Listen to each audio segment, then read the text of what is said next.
What's up, world? Let me tell you about this beard growth oil I got from 12 tribes on Earth. 8 ounces of oily goodness with a nozzle that prevents sprays and spills, and soft ingredients that make it perfect addition to anyone's morning routine.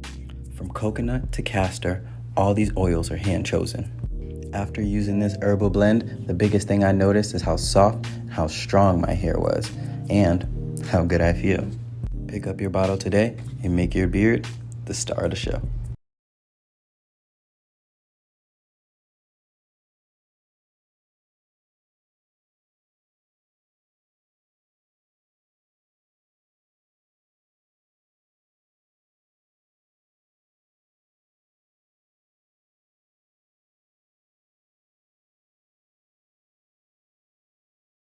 Ladies and gentlemen, what you are looking at is a deportation chart of flights that left the US with illegals since Donald Trump took office. Now, since they are going up to 3,000 illegals to be captured per day out here, so the flights will quite naturally start increasing. So, as you can see, Guatemala has quite a few, has the most, followed by Honduras and then Mexico, El Salvador, Ecuador, Venezuela, Nicaragua, Dominican Republic, Peru, and Brazil. So these are the biggest flights. And, actually, I am surprised it's not more of the Caribbean on here. I know Dominican Republic is here, but I just thought it would be more of some more Caribbean nations, but it's not. It might not be quite as many people from the other nations here. So, y'all, let's get into this story. Trump's deportation flights surged in May, marking sharpest increase since taking office.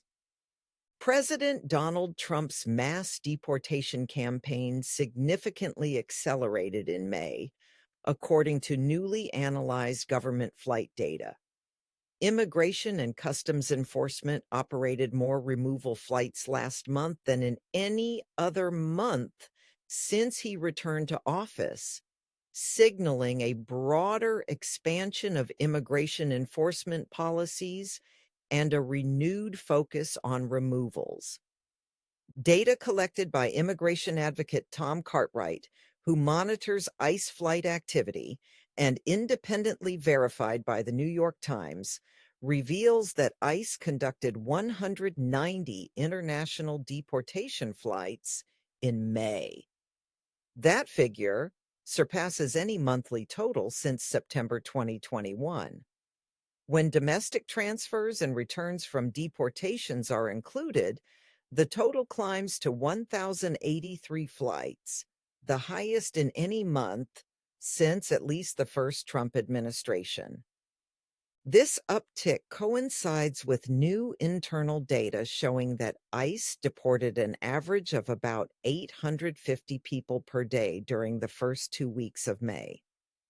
The numbers have steadily increased since early March, and the surge in flights strongly suggests this upward trend may continue into June. While immigration arrests surged immediately after President Trump was sworn in, the actual number of deportations remained flat at first due to fewer border apprehensions. That pattern has now reversed as the Trump administration aggressively rolls back Biden-era protections and expands the scope of who is targeted for removal. Among the changes, ICE has increased arrests at routine check-ins, immigration courts, and community locations. The agency is also relying more heavily on expedited removal, a process that bypasses many due process protections and allows for swift deportation without a hearing before a judge. Deportation destinations remain largely concentrated in Central America and Mexico. However, Venezuela has become a more frequent target. 2 ICE flights per week are now departing for Caracas, a major development following President Nicolas Maduro's recent agreement to accept deportees. That agreement, reached under heavy pressure from Washington, ended a year-long pause on Venezuelan deportations. The surge in Venezuelan removals follows a Supreme Court decision in May that allowed the Trump administration to terminate temporary protected status for nearly 350,000 Venezuelans. The court also upheld the cancellation of humanitarian parole for more than 500,000 recently arrived migrants. Despite the spike in removal activity, ICE flights still don't capture the full picture. Many deportations take place by land or on commercial airline flights not tracked in public databases. Nonetheless, flight patterns provide one of the clearest indicators of deportation destinations, since the federal government does not release deportee nationality data.